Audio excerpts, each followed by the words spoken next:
যুব কংগ্রেসের জেলা সভাপতি জাহাঙ্গীর হোসেন দ্বারা আহত এভিবিপি জেলা সংযোজক অনিকেত দেব। উত্তর ত্রিপুরা জেলার ধর্মনগর মহকুমায় ফের রাজনৈতিক অস্থিরতার ঘটনা। অভিযোগ, জাহাঙ্গীর হোসেনের দ্বারা গুরুতরভাবে আহত হয়েছেন অখিল ভারতীয় বিদ্যার্থী পরিষদের উত্তর জেলার জেলা সংযোজক অনিকেত দেব।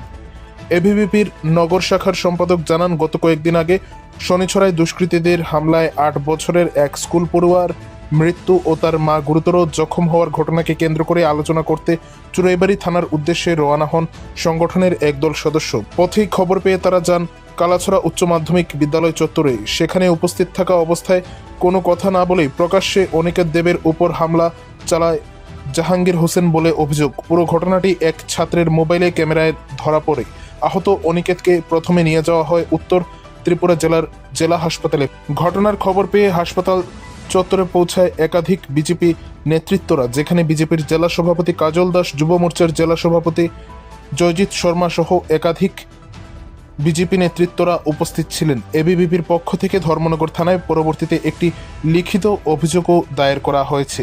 যদিও অভিযোগটি কদমতলা থানার অধীনস্থ এলাকা হওয়ায় তা ধর্মনগর থানা থেকে কদমতলা থানায় ফরওয়ার্ড করা হবে বলে জানা গেছে। 25 নভেম্বর মঙ্গলবার দুপুর আনুমানিক 2টো নাগাদ এই ঘটনা সম্পর্কে এভিবিপির এক সদস্য বিস্তারিতভাবে বললেন।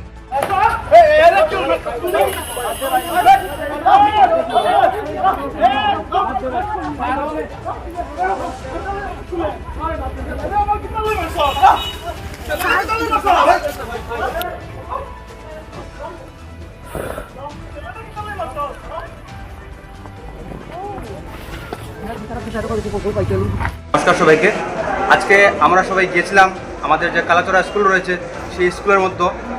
আমাদের কাছে খবর আসে যে কালাচড়া স্কুলের মধ্যে যারা ছাত্রছাত্রীরা রয়েছে কিংবা যারা পার্শ্ববর্তী এলাকার মানুষরা রয়েছে তাদের হাতে নাকি বড় বড় অস্ত্র নিয়ে তারা ঘোরাঘুরি করছে এবং স্কুলের মধ্যে কিছু সমস্যা ছিল। সেই সমস্যাগুলো জানতে আমরা প্রধান শিক্ষকের নিকট এবং ছাত্রছাত্রীদের সাথে কথা বলতে আমরা স্কুলে যাই। গিয়ে আমরা যখন কথা বলি এবং তৎক্ষণাৎ সময় এসএমসি কমিটির একটা মিটিং ছিল, সেই মিটিংয়ে যখন আমরা কথা বলি এবং ছাত্রছাত্রীদের সাথে যখন স্কুলের বিভিন্ন সমস্যা নিয়ে আমরা কথা বলি, সেই সময় জাহাঙ্গীর নামে একটা দুষ্কৃতী এসে আমাদের যে ডিস্ট্রিক্ট কোঅর্ডিনেটর অনিকেত ভাই রয়েছে তার উপর হামলা চালায়। আমাদের কাছে সম্পূর্ণ ভিডিও আছে, সব কিছু আমাদের ফুটেজ আছে। এই জাহাঙ্গীর হোসেন প্রত্যেকটা দিন প্রত্যেকটা সময় কালাচড়ার মানুষ সহ গোটা ত্রিপুরার রাজ্যের মানুষকে দিনভাবে লাঞ্ছিত বঞ্চিত করে রেখেছে।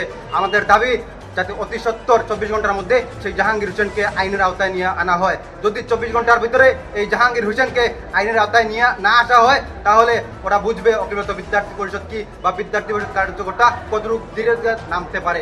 জাহাঙ্গীর হোসেন কি আপনারা কি সে কি করে?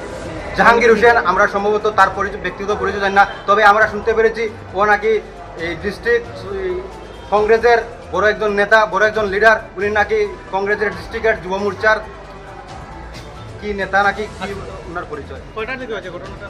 কি ঘটনাটা কয়টার দিকে? ঘটনা সম্ভবত 1টা থেকে 2টার ভিতরে হয়েছে। এবং কোন জায়গাতে আক্রমণ করা হয়েছে? আক্রমণ করা হয়েছে ঠিক কালাচড়া যে স্কুল রয়েছে সেই স্কুলের পাশেই যে বাজার রয়েছে এই বাজারের মধ্যে। মানে জাহাঙ্গীরের সাথে কি আর কেউ ছিল না, ও একলাই ছিল? জাহাঙ্গীরের সাথে তার সাঙ্গপাঙ্গ অনেক লোক ছিল, তারা সবাই মিলে আমাদের উপর হামলা চালায়। যখন ঘটনাটি ঘটে এসেও এখানে তোমাদেরকে কেউ আটকাতে আসেনি বা প্রোটেস্ট করেনি এই বিষয়টা নিয়ে? আমরা যখন আমাদের উপর যখন হামলা চালায় কিংবা আমাদের যখন মারধর করে, আমরা কার্যকর্তারা সবাই ভয় পেয়ে গেছিলাম। কারণ বিদ্যার্থী পরিষদের কার্যকর্তারা কোনো দিন বাইরে কিংবা আন্দোলনে বিশ্বাসী নয়, আমরা সবাই জানি। এর জন্য আমরা সবাই ভয় পেয়ে গিয়েছিলাম এবং আমাদের এই ভয় দেখিয়ে আমাদেরকে মারধর করা হয়েছে। নমস্কার, আমি যুবরাজনগর নগর শাখার সম্পাদক, আমার নাম সুকান্ত দাস। বর্তমান পরিস্থিতি আমরা যখন হসপিটালে এসেছি, হসপিটালে এসে ডাক্তারদের সাথে আমি কথা বলেছি। ডাক্তাররা অনিকেত ভাইকে রেফার করেছে আগরতলা জিবি হাসপাতালে। তোমরা কি থানাতে এফআইআর কিছু বলছো? আমরা থানাতে এখনো এফআইআর করিনি, তবে এই হসপিটালের যে ফর্মালিটিসগুলো আছে সেই ফর্মালিটিস মেনটেন করে আমরা যাবো, আমরা এফআইআর লিখিতভাবে দেবো। ঠিক আছে।